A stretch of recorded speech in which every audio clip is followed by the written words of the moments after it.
ಈಗಾಗಲೇ ನಮ್ಮ ಕಾನೂನು ಸಚಿವರು ಹೇಳಿದಾಗೆ ಸುಮಾರು 2 ದಶಕಗಳಿಂದ ದಲಿತರ ಒಳಪಂಗಡಗಳು ನಮಗೆ ಅನ್ಯಾಯ ಆಗಿದೆ, ಒಳ ಮೀಸಲಾತಿ ಬೇಕು ಅಂತ ಹೇಳಿ ಕೇಳ್ತಾ ಇದ್ದು, ಅದಕ್ಕೆ ಪೂರಕವಾಗಿ ಜಸ್ಟಿಸ್ ಸದಾಶಿವ ಆಯೋಗ ಅವರ ಅಧ್ಯಕ್ಷತೆಯಲ್ಲಿ ಒಂದು ಸಮಿತಿ ಮಾಡಿದ್ರು. ಎಸ್.ಎಂ. ಕೃಷ್ಣ ಅವರು ಮುಖ್ಯಮಂತ್ರಿ ಆಗಿದ್ದಾರೆ. ಆ ವರದಿಯ terms of reference backwardness, inadequacy ಮತ್ತು ಅವಕಾಶಗಳನ್ನು ಕೊಡುವಾಗ without compromising on efficiency terms of ರೆಫರೆನ್ಸನ್ನು ಹಾಕಿ ಒಂದು ವರದಿಯನ್ನು ಕೊಡಿ ಅಂತ ಹೇಳಿ, this are the terms of reference for Sadashiva committee. Backwardness, inadequacy, while giving provision, making provision, efficient ಬಗ್ಗೆ ರಾಜ್ಯಾಜ್ಞೆ ಮಾಡಬೇಕು ಅನ್ನೋದನ್ನು ಹೇಳಿಕೊಟ್ಟಿದೆ. ಸೊ ಸದಾಶಿವ ಆಯೋಗ ವರದಿಯನ್ನು ಕೊಟ್ಟಿರೋದು ಅಸೆಂಬ್ಲಿಯಲ್ಲಿ ಪ್ಲೇಸ್ ಆಗಲೇ ಇಲ್ಲ. ನಾವು ಚುನಾವಣೆಗೆ ಹೋದ ಸಂದರ್ಭದಲ್ಲಿ ಚಿತ್ರದುರ್ಗದಲ್ಲಿ SC/ST ಸಮಾವೇಶ ಮಾಡಿದ್ವಿ.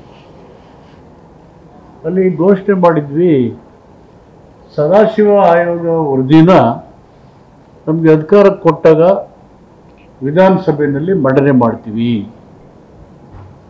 ಅಂತ ಹೇಳಿ ಎಲೆಕ್ಷನ್ ಮ್ಯಾನಿಫೆಸ್ಟೋದಲ್ಲಿ ಹಾಕಿದ್ವಿ. ಸೊ ನಮ್ಮ ಎಲೆಕ್ಷನ್ ಮ್ಯಾನಿಫೆಸ್ಟೋ ಘೋಷಣೆ ಆದ ತಕ್ಷಣದಲ್ಲಿ ತರಾತುರಿನಲ್ಲಿ ಇಂದಿನ ಬಿಜೆಪಿ ಸರ್ಕಾರ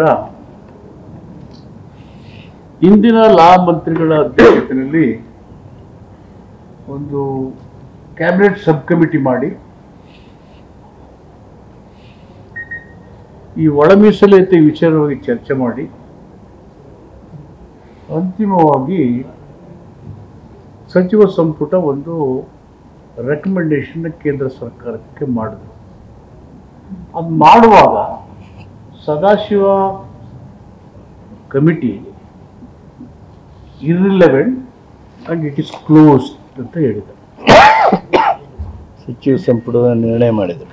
ಸಚಿವ ಸಂಪುಟ ನಿರ್ಣಯ, Sadashiva committee is irrelevant and it is closed ಅಂತ ಹೇಳಿ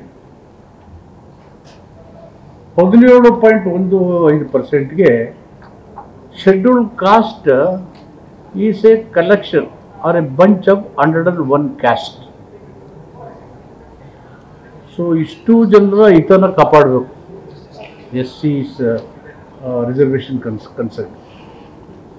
ಸೊ ಅದನ್ನು ಕ್ಲಾಸ್ 1, ಕ್ಲಾಸ್ 2, ಕ್ಲಾಸ್ 3, ಕ್ಲಾಸ್ 4 ಅಂತ ಕ್ಯಾಟಗರೈಸ್ ಮಾಡಿ